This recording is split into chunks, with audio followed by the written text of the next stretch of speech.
Hello guys, good evening sa lahat. No, nandito tayo ngayon sa paggawaan ng frame ni Kuya Mimer, no.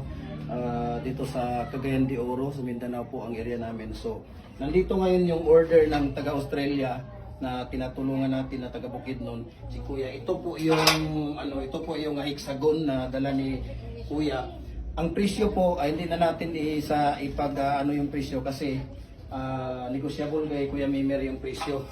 So, ito yung L niya order. Ano to Kuya? Donut? Donut. Donut pala yun, sorry. Ito yung hexagon natin. At saka ito yung zigzag. Dito ka Kuya, nakita natin. Ito yung bar. Tapos ito yung zigzag. Ito yung size natin na standard. At saka ito yung 4 natin na standard din. At saka nandito yung 3.5 natin na double. 3.5 na double pala ito. At saka maliit yan siya, di ba?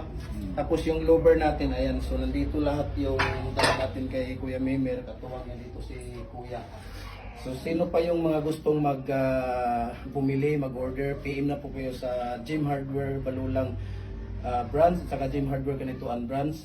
Sa Facebook page natin, sa Felix Tanpagikan Jr. at saka sa YouTube channel natin guys. So thank you sa inyong suporta. God bless us all.